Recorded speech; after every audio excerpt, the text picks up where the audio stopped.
After nga ng successful shows ni Janine Gutierrez sa Amerika, kasama ang ilang cast ng Dirty Linen na naganap noong August 26 at August 27, 2023. Nagliwaliw nga sina Janine at ang bunsong kapatid na si Max Gutierrez. Bago naganap ang pagliliwaliw, nakipag-dinner muna sila sa General Consul ng Japan kasama ang wife ng consul at masayang nakipag-bonding.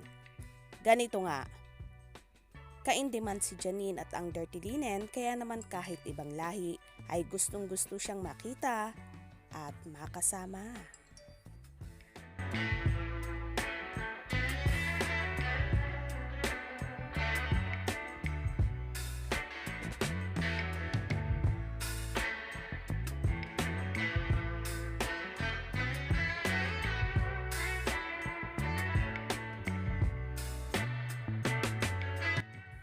Nagala din ang magkapatid sa San Francisco kung saan may kuha pa si Janine na tumatawid sa kalsada habang may dalang Jackie timeless Gucci bag.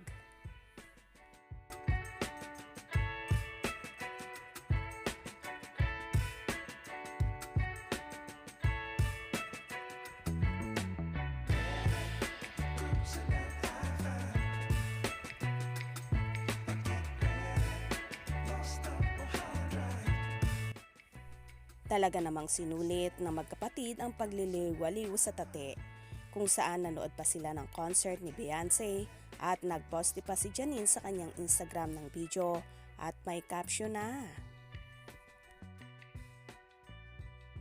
Beyonce, #Renaissance World Tour.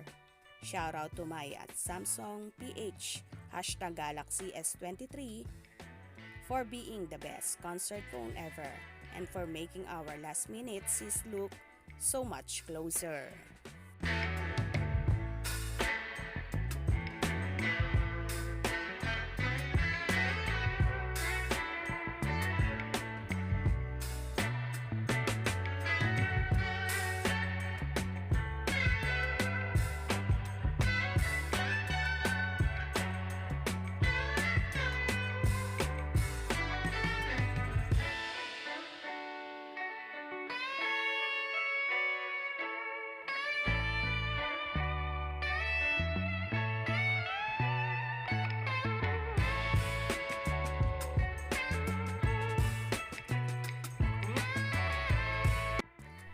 Samantala, hindi naman nakasama sa tour na ito ang nobyo ni Janine na si Paolo Avellino dahil busy naman ito sa pagre-rehearsal ng magaganap namang tour nila with as a family sa Milan, Italy. Kaya naman puspusan ang pag-iensayo ng aktor kung kaya naman hindi niya nasamahan ng nobya. Ganun pa man, kitang-kita naman sa mga larawan at video na ipinoste ng actress na super happy silang magkapatid kahit hindi nga nakasama ang nobyo nang alam ng karamihan lalong higit ng kanilang mga tagahanga. At ngayon ngang darating na September 10, 2023, magkakaroon nga ng tour ang Asa Family kasama si Paolo Avellino para i-promote ang kanyang pinakabagong seryeng Linlang na makakasama ito sa dalaga.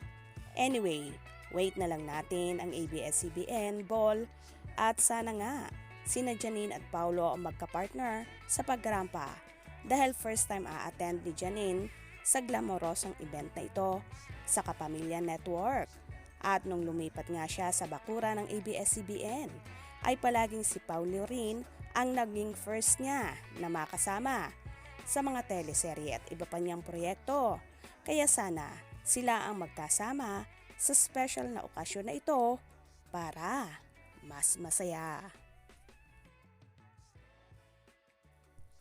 Sa palagay nyo, posible kaya bang isama ni Paolo sa Milan ang nobyang si Janine Gutierrez? Kaya naman abang-abang na lang tayo at tumutok at wag na wag pahuhuli. Mga ka-scoop, anong inyong magiging reaction sa bidyong ito? Comment below.